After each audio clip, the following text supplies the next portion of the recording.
thank you everyone for joining us today. I am very excited to have Afshon Wallace Ngige. I'm hoping I'm pronouncing that correctly.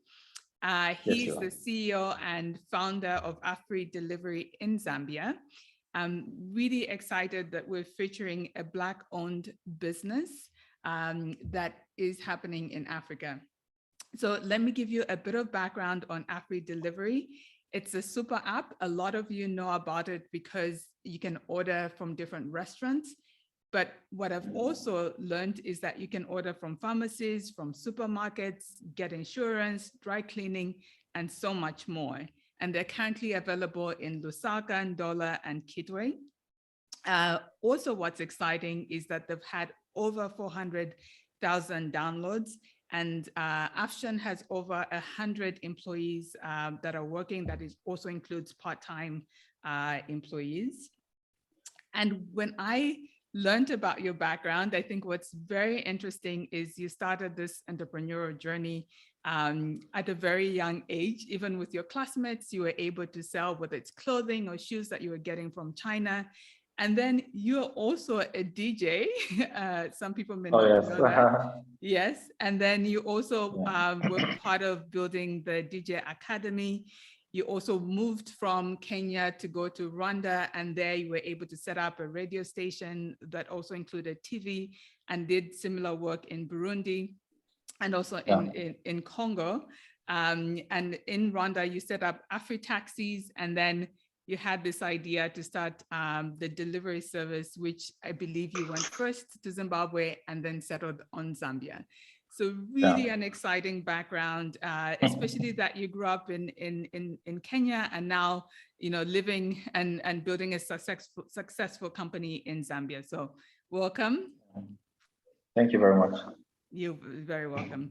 So my first question for you actually goes back to a reference that you've made, which says, once you start something, things will fall into place. Okay. Yeah. And I think that's a great lesson for a lot of entrepreneurs or people aspiring to be entrepreneurs to learn.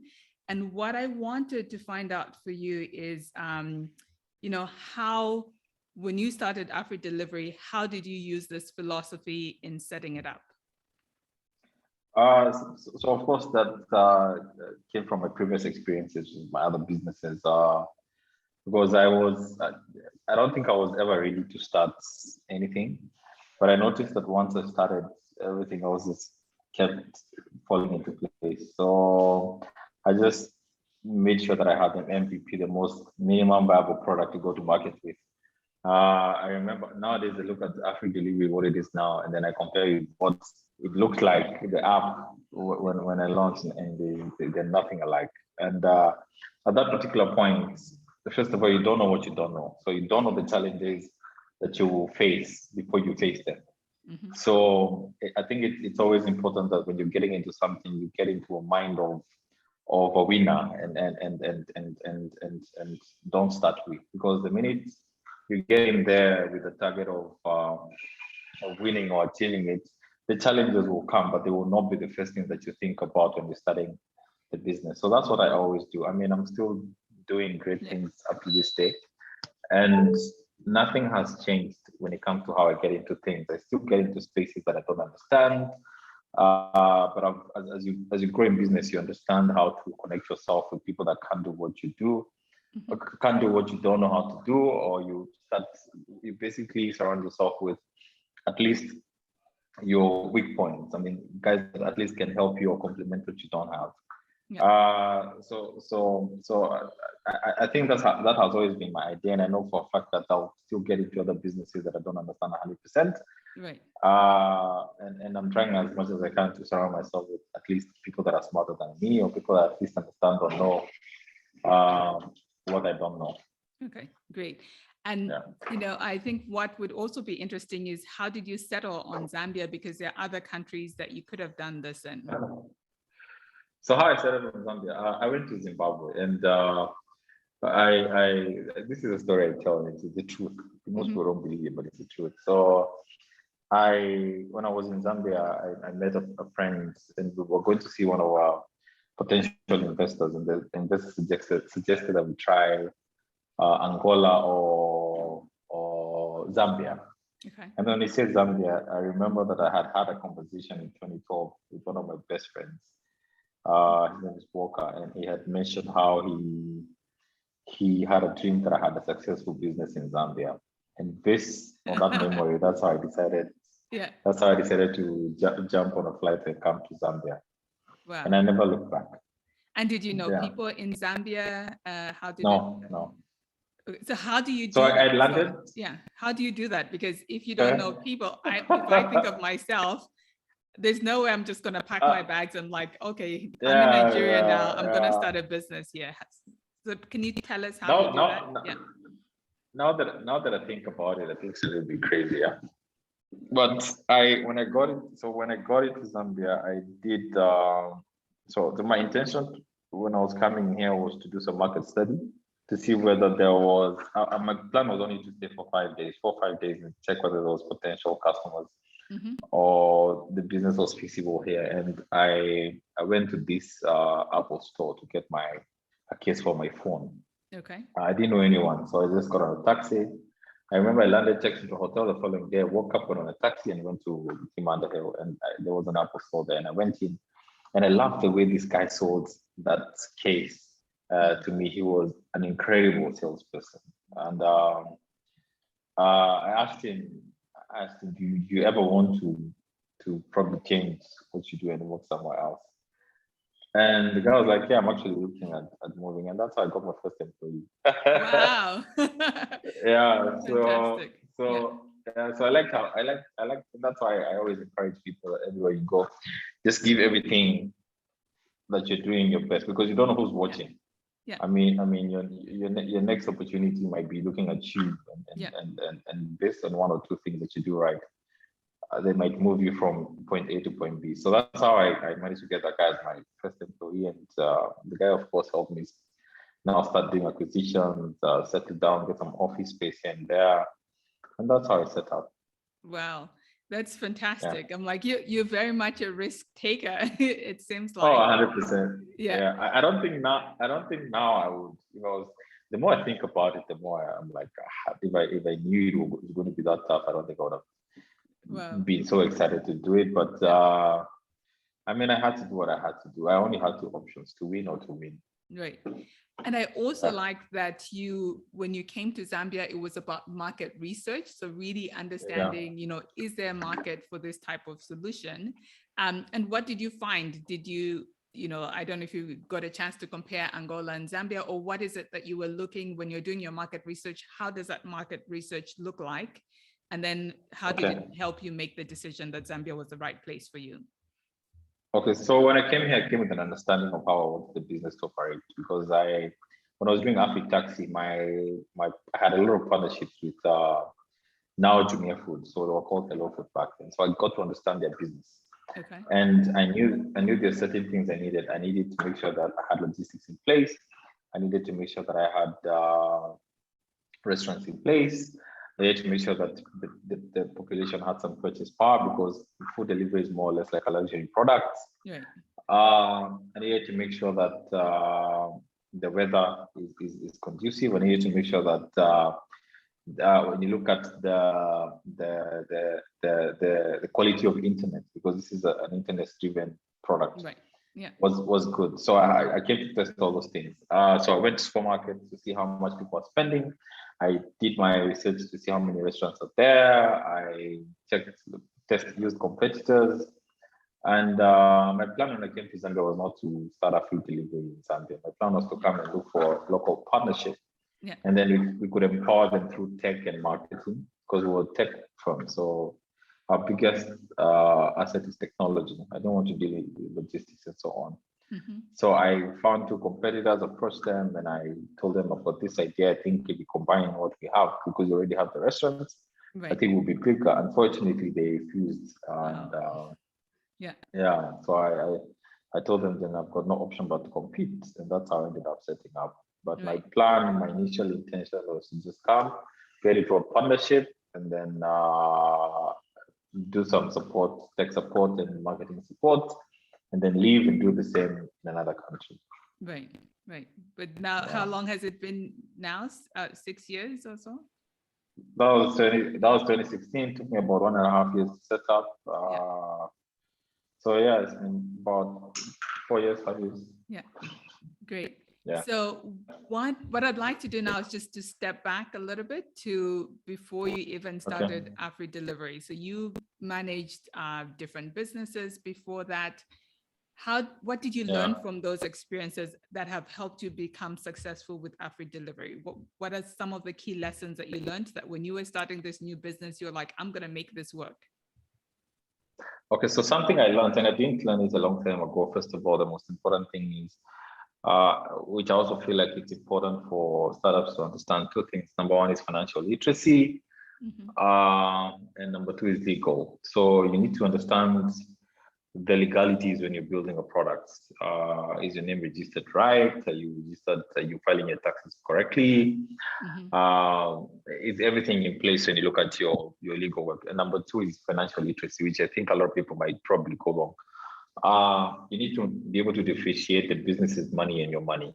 Okay. So you cannot combine them. You yourself as an entrepreneur, you're very different from the business entity. You need to be able to separate the two. I think those are the most important things I learned from other businesses I did, and that I feel like that's where I always failed initially. When it comes to things like business development, management, I think I was always good. Okay. So maybe let's go back. Yeah, so let's go back to the financial literacy and also separating your money, your personal money from your business money. Can you give us an example in terms of where that was a challenge and how you solved it in the end? Yeah, so I remember, first of all, when I started AfriTax, I got a small investment. It was about $2,000. And we couldn't decide whether this money was for us to use or for the business to use. Right. And unfortunately, that money ran out so fast. And we got another $10,000, which equally ran out so fast. And then I noticed that, unfortunately, back then I used to have partnerships, but we were all on the same level. We didn't understand and we didn't know what we didn't know. So we made equal mistakes. We didn't have anybody to teach us better. But I through the way I managed to get some mentors and go deep into this. And I was able to understand how you structure a business and how you deal with payments, how you deal with expense accounts, how you deal with capital expenditure. I mean, there's quite a lot that goes into the initial stages of how you set up a business that later on could either build you or kill you. So, and I feel like this is actually supposed to be basic information that everybody should know. Right. And the incubators in town should be able to at least offer this to entrepreneurs coming out, because I think the idea is the easy part. Right. The operation and the execution is the hard part. Yeah. So, and the operation and the execution comes with so much that most of us either are not aware of or not prepared for. Yeah. And yeah, I think those are the few things that I learned, and unfortunately, I think I only came to actually perfect them probably like 2 years ago. Yeah, which was actually the best timing, because my business was at a point where it was killing. And if I hadn't corrected a few things here and there, then I would have been in trouble, especially with things like compliance and so on. Okay. Yeah, very good. Yeah. So I've read one of your quotes. I think this was from an article where you say, in everything you do in life, you must focus on being the top 1% of whatever it is that you're doing. So wanted to hear from you both more what you do at a personal level to make sure that your business is successful, but also that your personal life is successful. So what is it that you're doing that differentiates you from other people? Okay, so first of all, when it comes to my business, I I built my business, and I think I was discussing this the other day. My business is a very team-driven business. Okay, so I build teams, and then the teams build my business. So you'll find even when you come to the office, I'm very people-focused. So I'll probably walk into the office, find out how my employees are doing, find out how I can make the job easier, find out how I can create a better working environment for them. Because I know that even if when I started, I used to do all this, and I can still go back and do it, but it's not sustainable in the long run. Okay. And for me to have a sustainable business, I need to have a very good retention rate when it comes to my team. So I try as much as I can to keep my team together. And I've seen that even if my team goes wrong and I know they're making mistakes, it's easy, instead of me going to do the task myself, it's easier for me to either take them through some training or to just teach them how to do it better instead of me getting involved. So when it comes to my business, I try as much as I can to make sure that my business is team driven, period. Fantastic. When it comes to my personal life, so my personal life is. Do you have one as an entrepreneur? I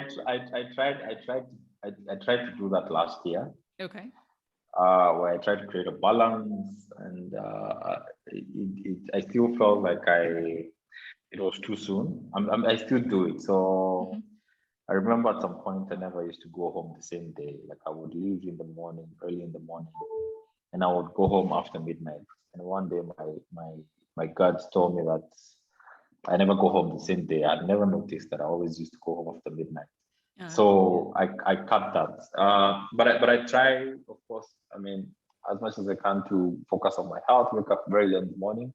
I go to the gym. I try and have at least some breakfast because I know it's easy for me to forget the other meals, but breakfast, I try as much as I can to have it. I also try as much as I can to surround myself with happy people.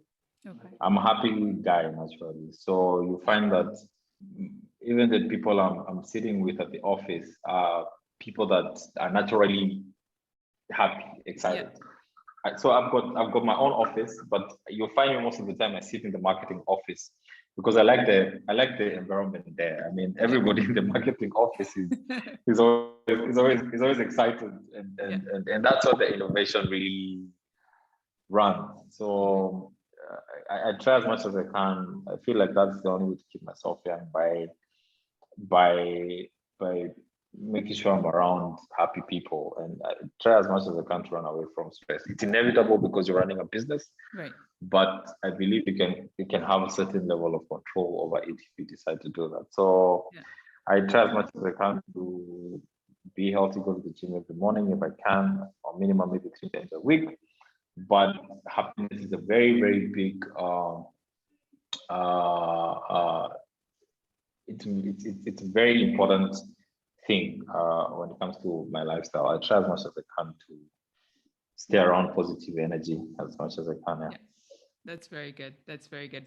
I also enjoy sports. I think it just changes your frame of mind, but it also makes a big difference the people you surround yourself with. If people are miserable, like I also pick up the energies of people. Maybe we're similar in that way. So if people are excited, it's very easy to be excited. And then if someone is down, then I easily pick up that energy.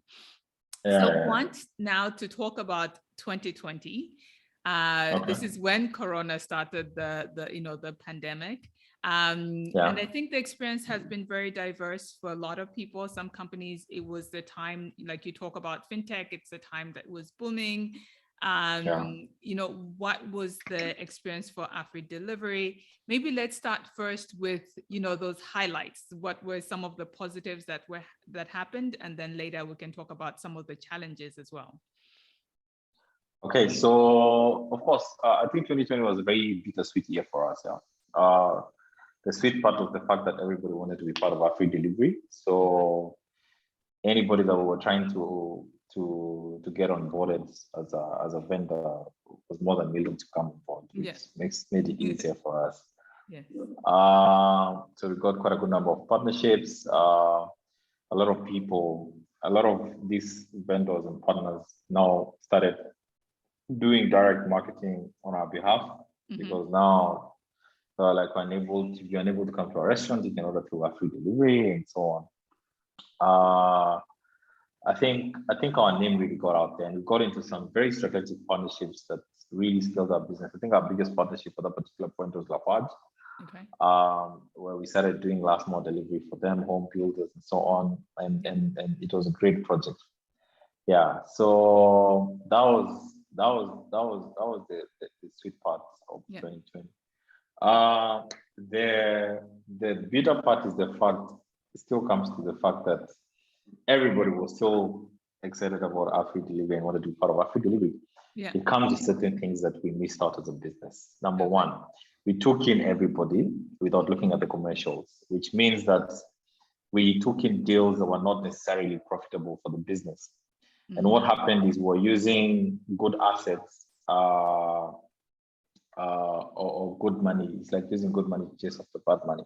Yeah. So we find that most of our good assets would be used in projects that were not profitable for the business. Right. That's one. And then number two, we were forced to really scale at a very first pace, and we were not ready for that. Yeah. So it came with some constraints. First of all, there were constraints when it came to capex. There were constraints, and also now the economy wasn't doing so well. So and we used to buy our assets in dollars. Right. It made it a very big liability issue for us. So it's only at the end of 2020 that we sat and analyzed and look at our books and are like, you know what, some of these deals didn't make any sense for us. Right. And we just decided to cut some of them off and keep the ones that made sense. We're still trying to do that, but now in a very good place. But it was a learning lesson for us too. So, I mean, just because everybody wants to be part of your business doesn't mean they're good for your business. Right. And is this also the time? Is this also the time you expanded to Kitwe and Ndola? Yeah. Wow. Okay. Yeah. So we expanded to Kitwe and Ndola, and then we were running these 3 towns. And also, don't forget that our partners, also our vendors that are in all those towns, expect us to deliver. Right. So there's of course pressure, and the capital expenditure has to come from us as AfriDelivery, which was also quite a headache, and also based because of how bad the economy was at that particular point. It was almost impossible for us to get external investment.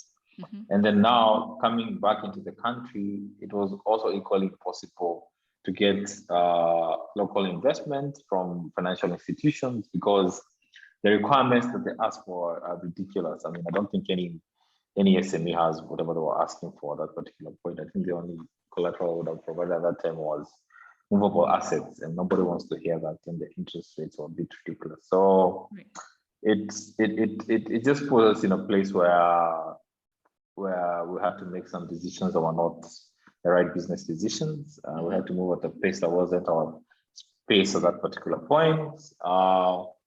But the good thing is we first of all, we got a team of proper advisors, so we were able to catch on before things got out of hand. But we were able to fix it before the end of last year.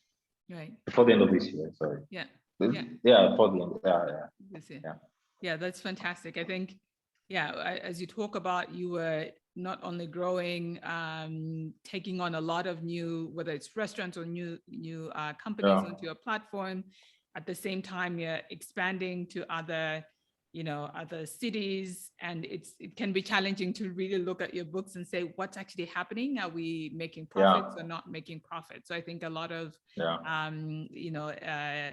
small businesses face similar challenges. Of course, you're not small by any chance, but great that you've been able to navigate that and take your business to a place. What I always think is, at least when you have something, you're able to change and improve it.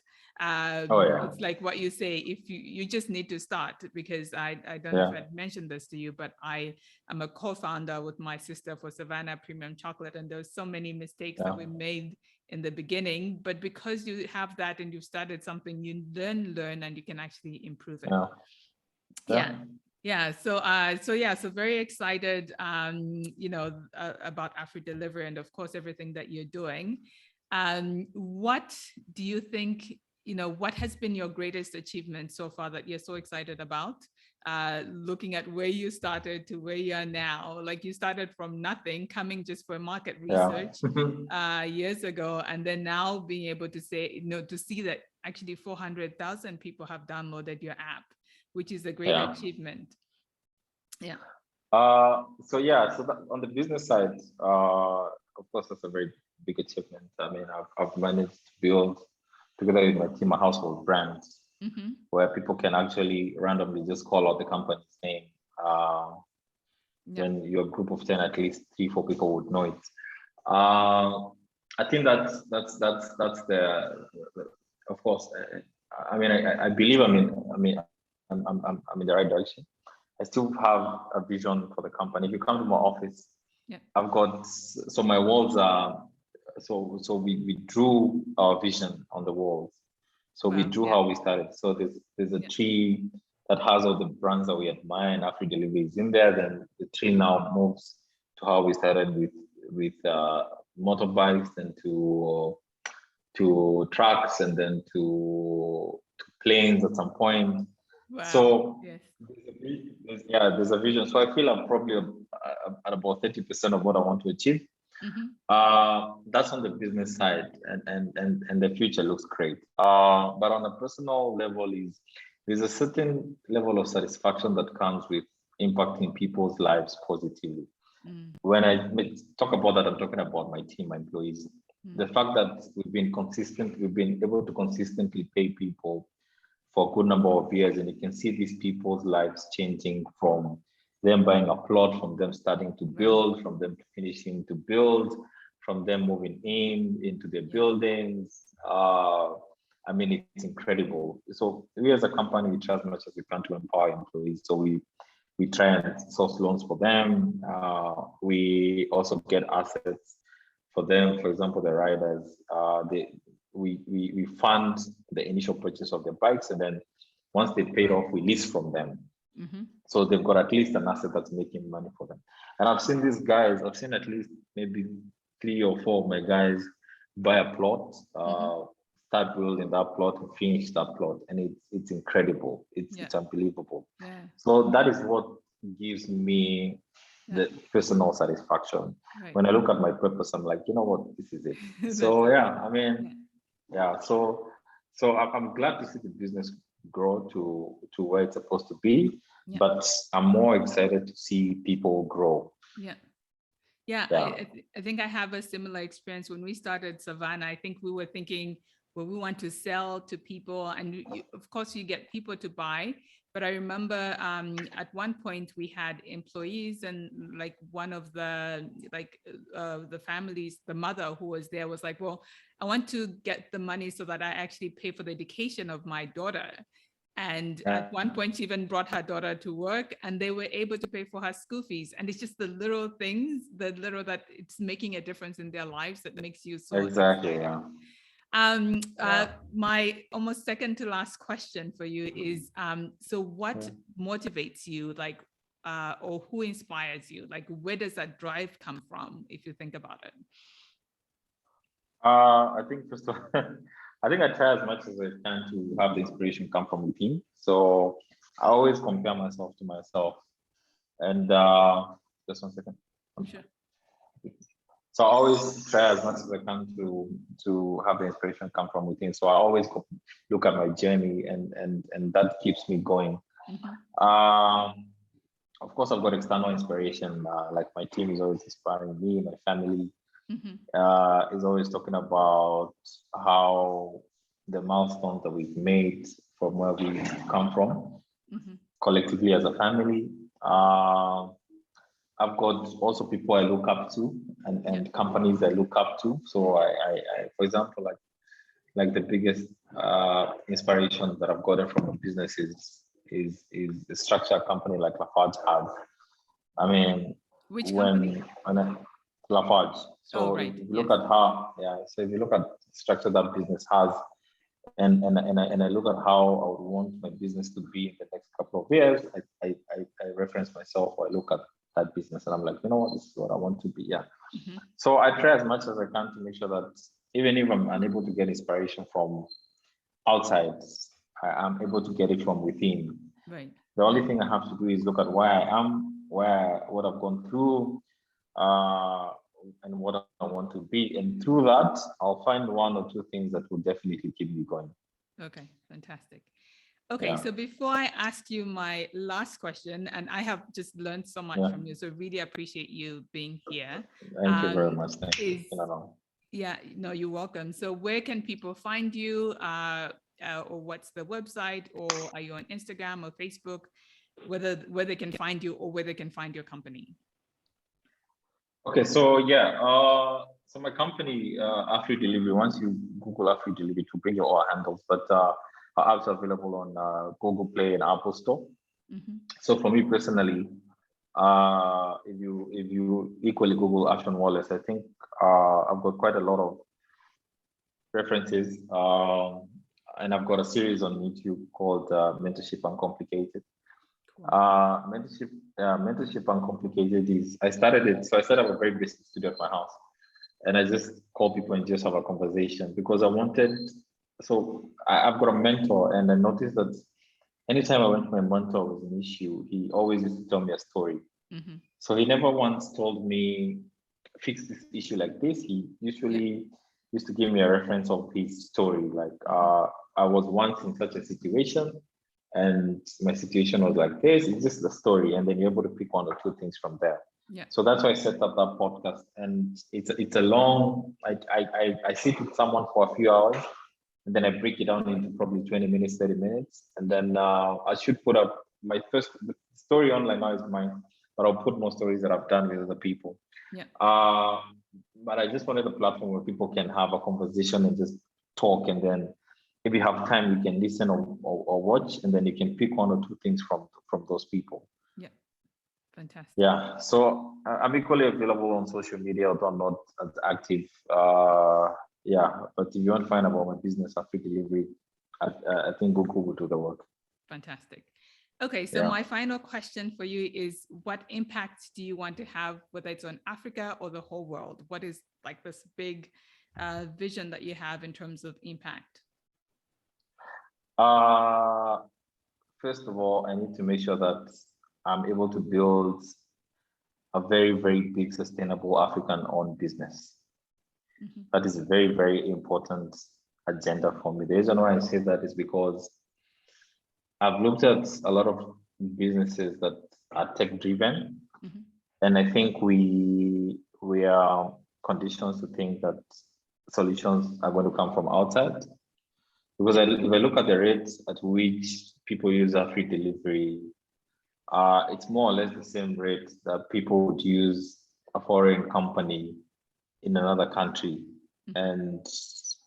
And the fact that I've managed to do it, even starting from nothing, I think it's a clear testament that we can do it. With just a little bit of empowerment here and there, we can do it. And I think that has really helped me now start thinking bigger and bolder, because if I can do this with almost nothing, then what can I do with something? Right. And I've put together a group of African investors, a group of African mentors, and I've sold my big vision to them, and the guys really believe in me, and they're pushing me to do this and replicate it in other countries, which we should be starting this January. Fantastic. So I think that is the biggest impact I want to at least achieve. And I see Africa as one country. I mean, I don't see the borders. I believe we've got the same culture. I mean, we eat the same food. Our languages are more or less similar. We've got the same interests, so it doesn't change the fact that I came. It doesn't matter whether I came from Kenya into Zambia. I still feel like I'm empowering my people, and that is very, very important. Yeah. I mean, I've got so much passion for this country, the same way I would have passion for any other country that I've lived in or I've done business in, and I feel it starts there. So the minute you've got the passion for the environment and for the people, then everything that you're doing, whatever you're doing, is now for the people. And I like the fact that I'm aligned to that goal, to that agenda, and the people, I'm influencing the people around me to be aligned to the same agenda. I believe that if we create this sustainable ecosystem that that is focused on empowering ourselves and building great things for ourselves in the right direction. Fantastic. Yeah. Great. Well, thank you so much again. Really, really enjoyed our conversation. And I'm sure a lot of people will also enjoy learning about your story, about what you've learned. So thank you very much. Appreciate it. Thank you very much.